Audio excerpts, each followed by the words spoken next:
Welcome to In the Landscape, a podcast on all things landscape design and care related with your hosts, Kate and Charles Sadler. Hello, and welcome to another episode of In the Landscape. I'm your host, Kate Sadler, and I'm here with my co-host and resident design expert, Charles Sadler. Happy to be here. Hi, Charles. How are you doing today? Very good. Good. Excited to be here for another interesting topic, all about landscape design, landscape care, considerations of the landscape. Right.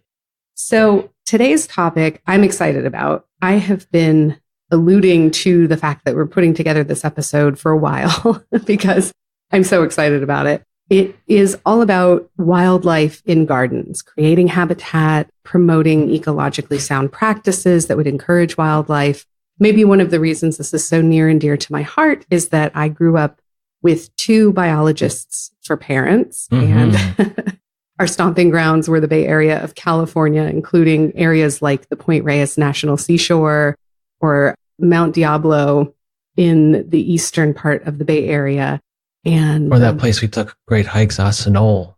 The Sonol Regional Wilderness, which is sort of southeast of San Francisco by, I want to say 50 miles. And it's these rolling green hills in the wintertime with live oak, California live oak. And then they turn this like golden brown in the summer when it heats up and we get our dry season. All the grasses go dormant. Yeah, it's really beautiful. All that to say that creating spaces for wildlife, which I was always somewhat attuned to because my parents were pointing it out right and left, is a worthwhile ambition in terms of our cultivated landscapes. Right. And maybe a point, even if you don't intend to create habitat, birds, insects, other wildlife will visit it.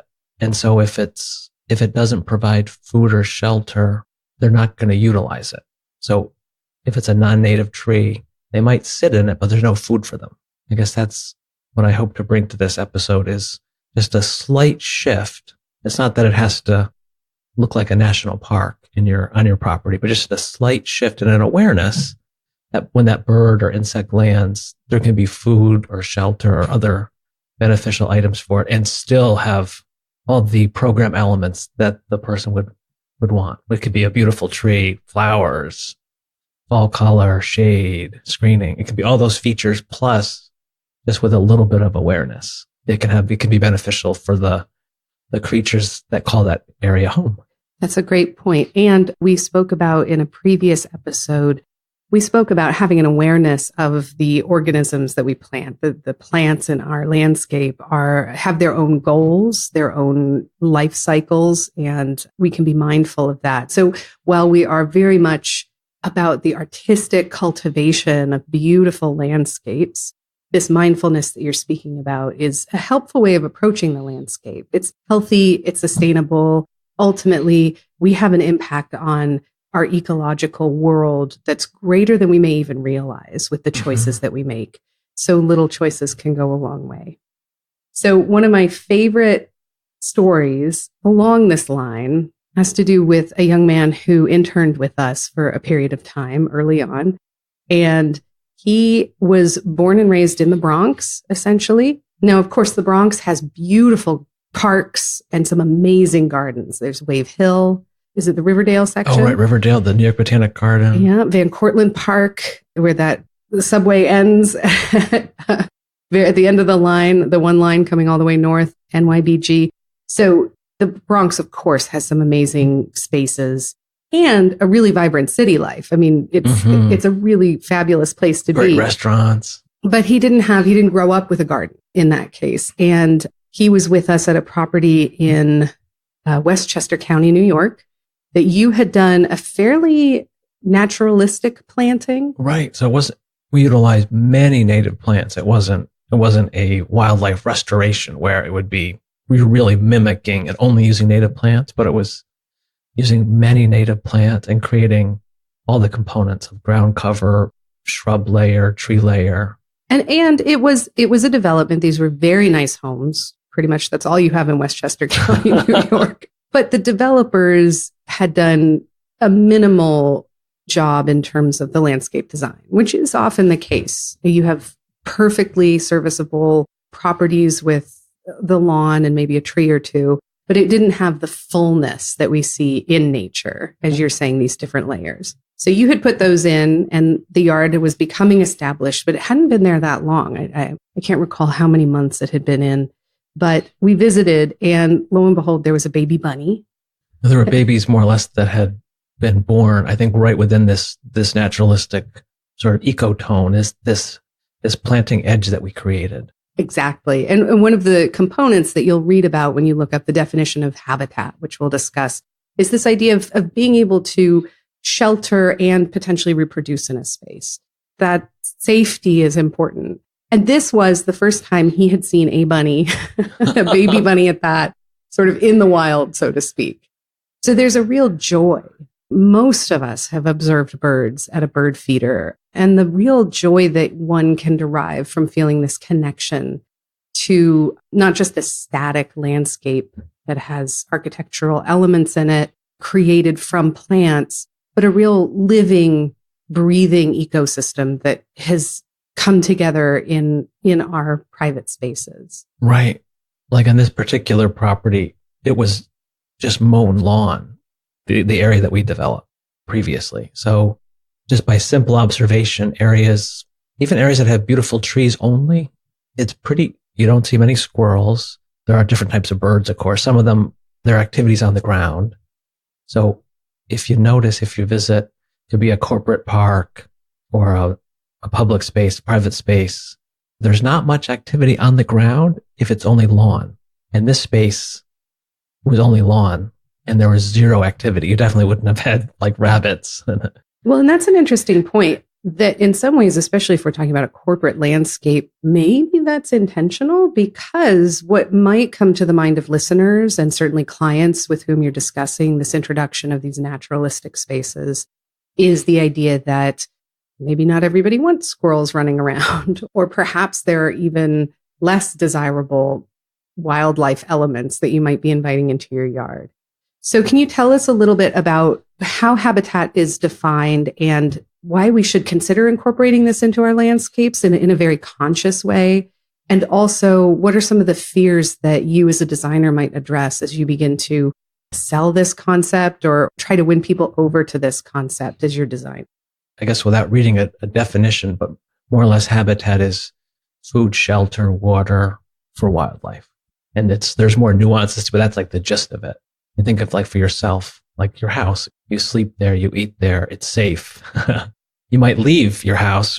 People, of course, would leave your house, but it's like a safe place to return to. The pros and cons, so that'd be a good point to go into. Mm-hmm. So the clients that we deal with, it's not uncommon that they may have lived in an urban area. They may have come from New York City or Boston or another part and when we interact with them, they're living in a suburb often. And so just using the word wildlife or habitat, for some people, that strikes fear, and that they're thinking, I'm going to plant a tree and then I'm going to get a wolf or something, or a bear, or I'm going to get all kinds of insects that are going to bite me. And so the educational process is so important. So planting, using native plants, more or less in some fashion, you're mimicking how they would be in nature. So there's like an understory, midstory trees. And that could be done aesthetically in many ways. It could be quite formal, informal, a wilder look. And that doing that, the wildlife you're going to attract more or less is going to be birds and insects, which are not a threat to people, which is very important distinction. If now having a bird feeder where you have, let's say, corn or some type of other product out there, that could attract animals that people may not want. That could attract, if you're in a rural area, it could attract a bear, a black bear. It could attract coyotes. I know can be an issue because they'll come into more urbanized areas than one might suspect. So it could attract rodents. So it's a very important distinction. Just using native plants, it's not going to attract larger mammals. Well, and of course, in some regions of the country here in North America, we have deer are somewhat benign in terms of their physical presence. Don't get me wrong. If you approach a deer, they can be quite dangerous, and they certainly have antlers. They'll defend their young, and they will eat certain plants, but they also carry ticks, which have Lyme disease here, which is a concern. Oh, right. So we do need to be conscientious about the type of habitat we're creating. And there are ways to discourage the wildlife that should not be in close proximity to us. Right. That could be threatening. Of course, there could be deer fencing, so the deer can have, and maybe there'd be a native area. In some towns, like when you're this was a number of years ago, in the east end of Long Island in the Hamptons, where the properties in some cases are larger, they're multiple acres, would be a minimal size. And there are guidelines. So if we have properties that abut each other, there has to be thoroughfares for the deer to travel. So you can't put a deer fence on the edge of your property. It has to be set back like at 10 feet or so, or it was some distance. So wildlife can travel safely, because you can imagine if everybody had a fence, you'd get bottlenecks of wildlife. Well, and that is an important component to this idea of backyard habitat, especially if we're talking about your average suburban home. You may get into a discussion about slightly larger properties and their importance in the ecological quilt, so to speak. For birds, these are green oases, that they have an opportunity to potentially be migrating through the area and using these as stops on the way.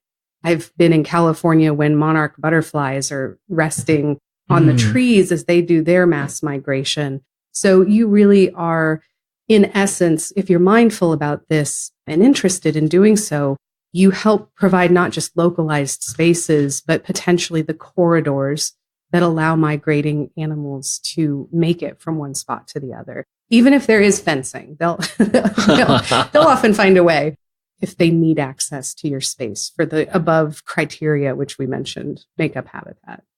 That reminds me, the National Wildlife Federation, that's an organization. It's not a government organization, I don't believe, but it's an organization. They have a great information on use of native plants, creating habitat.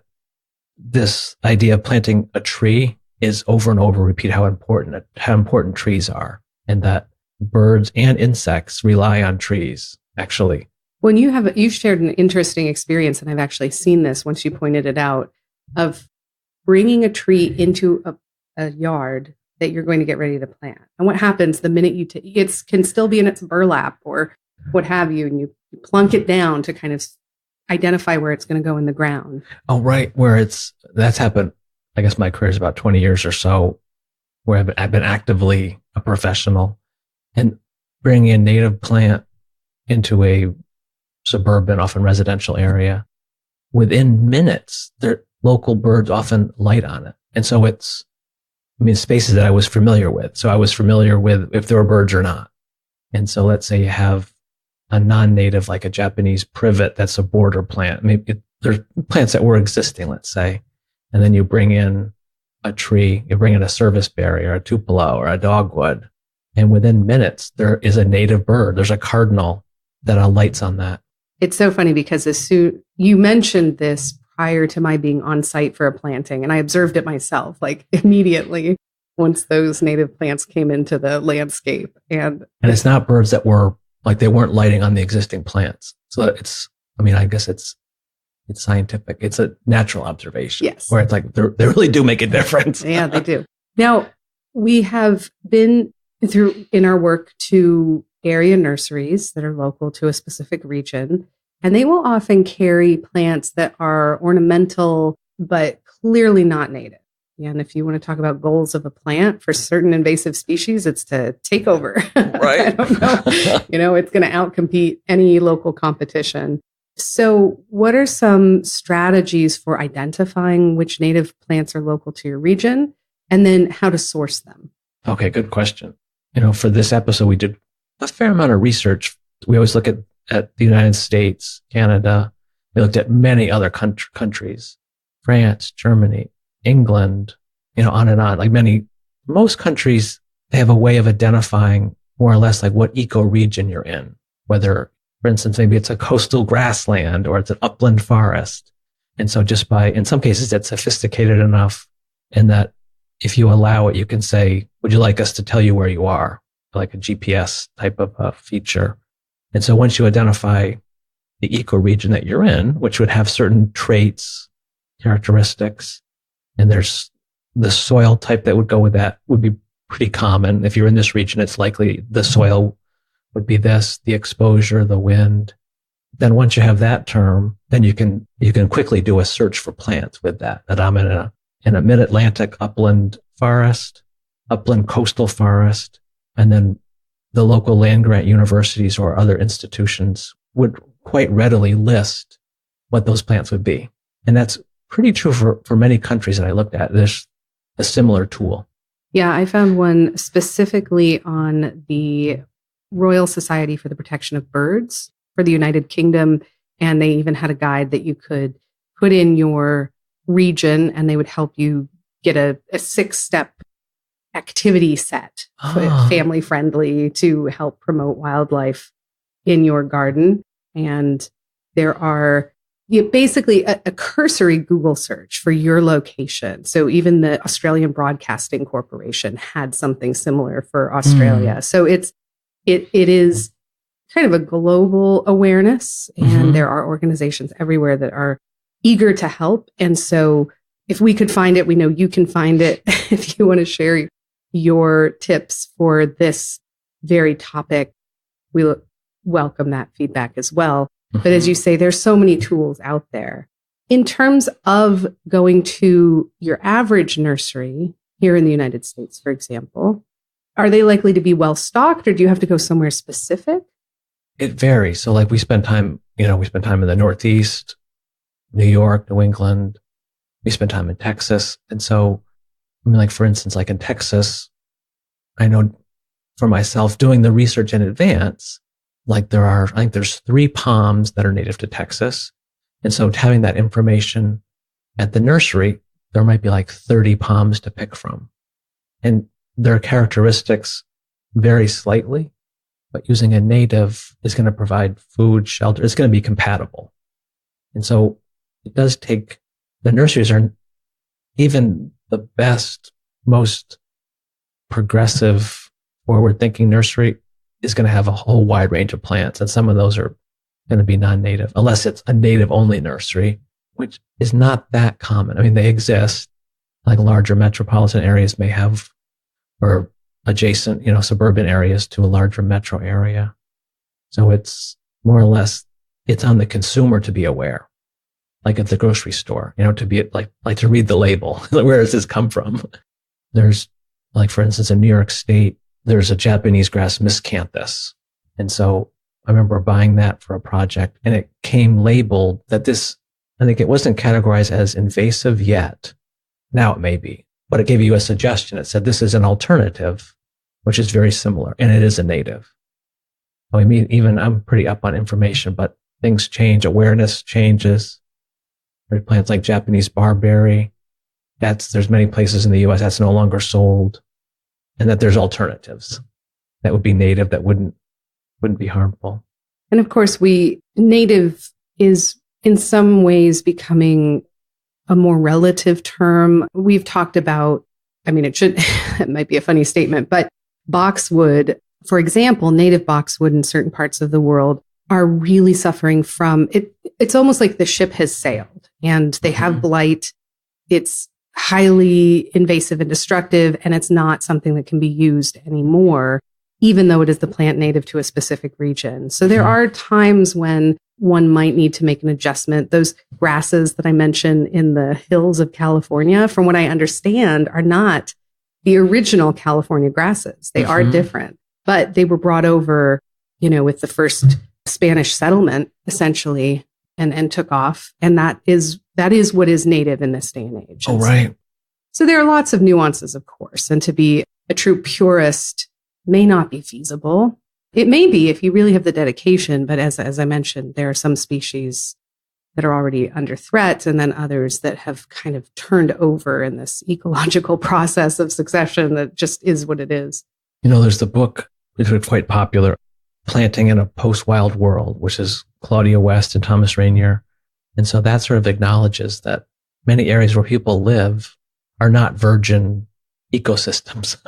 In quite an urban area, I mean, when I go to forestry and other conferences, people often bluntly say, like, to have a tree survive in this challenging urban condition, that's the goal. And if a native tree can successfully do that, by all means, use that. But if it's a really challenging site, or maybe it could be a degraded site from an industrial process, and they're creating a park there, So it's definitely good to utilize natives, and then how you define that. Is it native to North America? Is it native to northern Nebraska? I guess not being too, I don't know if dogmatic's the right word, but having this high level of orthodoxy of what is native or not. I don't find too helpful. We're going to create something that's beautiful, that survives, and that within that there's lots of leeway, I find. So there are other benefits to encouraging habitat, this conception of habitat, because nature, in some sense, is about balance. Populations can sometimes get out of balance if there aren't corrective measures. So we talked about the deer. There's a lot of deer.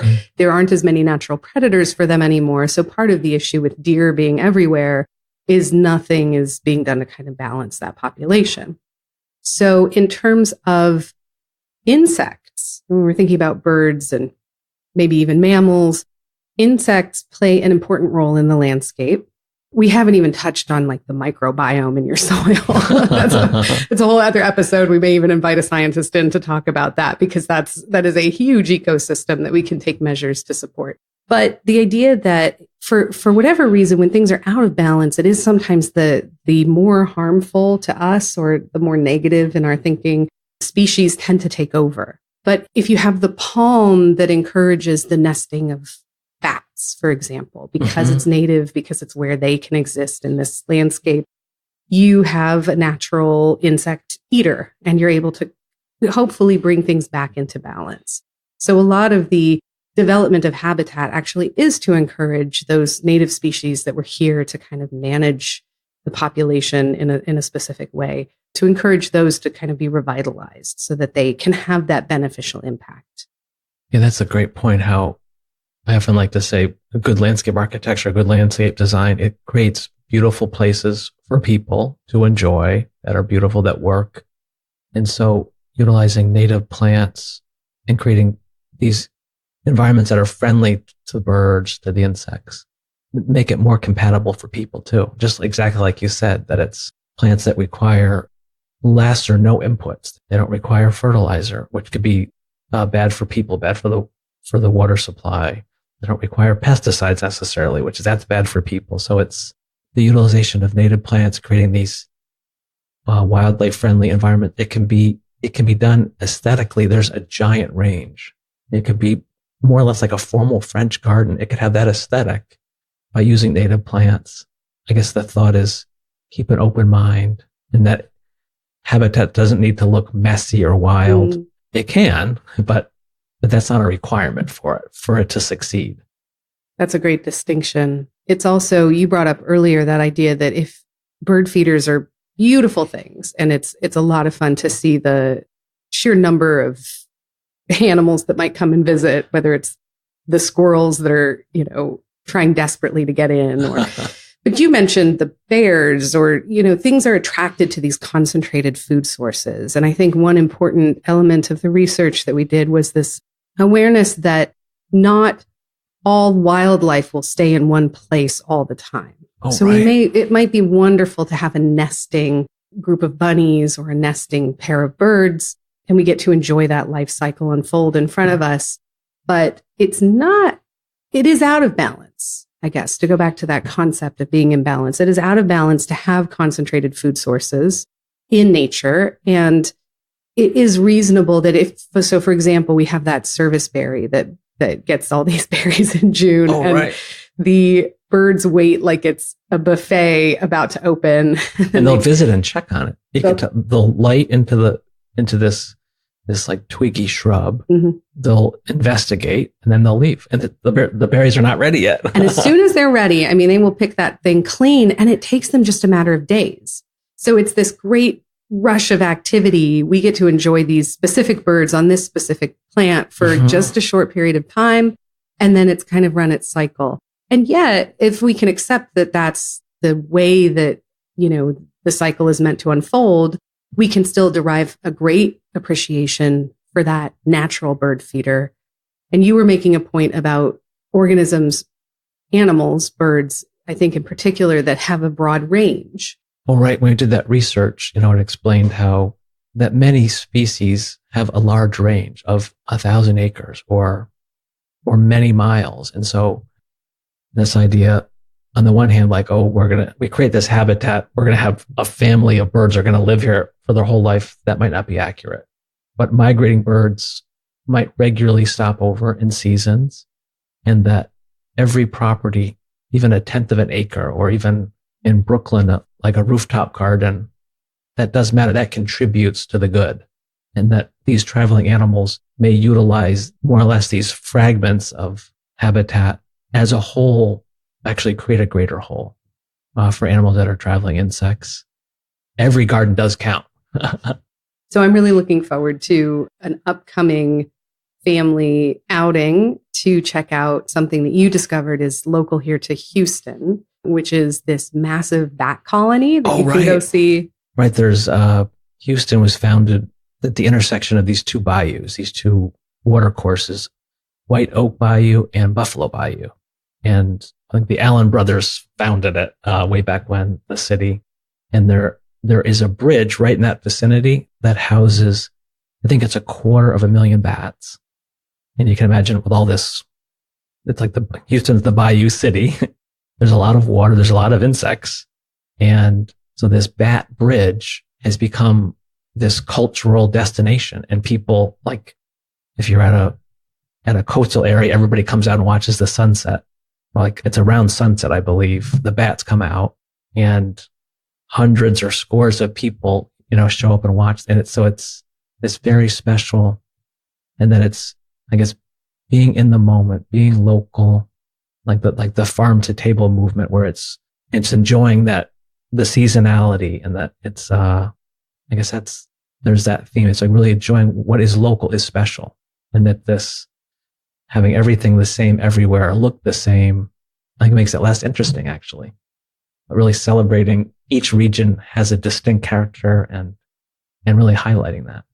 And I do appreciate what you said about it can still be employed artistically with great landscape design in a way that matches the aesthetic of whatever one might envision for their landscape. We can participate in this ecology and also maintain our artistic integrity. Before we get to the end of the episode, I want to be sure I always call out our social media platforms. Mm-hmm. Of course, we're on Facebook under In the Landscape. We are on Instagram under our design company's name, which is King Garden Inc. You can find lots of photos there. We're on Twitter at @in_landscape. Of course, we always put these links in the show notes, and we also link to the webpage for the podcast, which is on our own website. But we recently joined a new platform called Flick Chat. Oh, right. And we've started to get questions from people who've joined our podcast community there. So I think the greatest thing about podcasts, the reason I'm such a fan and decided to speak with you about starting a podcast, was this idea that it's a way to engage people all over the world in this amazing conversation. And people can come whatever level or question that they're at. It's like a level playing field in that way. If someone's a professional, that question's just as valid as someone that has their first garden. Absolutely.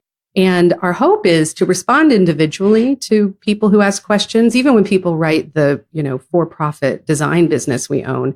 If it's not something we can help them with ourselves, but we can answer a question or send them in the right direction, we love to do that. And one listener asked us about having a particularly shady garden. Oh, right. So we will certainly try to reach out with some tips and ideas for that person through the Flick Chat app under In the Landscape. But it also gives us an opportunity to think about what people might want to hear about, those listeners out there who maybe have a similar landscape. And then, of course, we can talk about the alternative, which would be the really sunny landscape. Mm-hmm. It's just an exciting way for us to kind of generate ideas and communicate with you, our listeners, in real time or near real time. And so we may even do an episode coming up on shade and how to make it inviting. That was really the question, was how do you make it inviting if it's a relatively dark space? Right. And there's all kinds of tricks. All kinds of tricks. So do look for us there. Feel free to rate us and review us on whatever your listening platform happens to be. And we look forward to getting that feedback. so we can continue to improve this podcast. I mean, that phenomenon, if you have a question, it's likely that others would have the same question. That it's sort of like, if it's in your head that, oh, I wonder what that is, it's very likely. So by asking that, then you'll be answering other people's questions inadvertently. Especially because we always try to provide, we try to pack our show notes with lots and lots of resources, lots of links.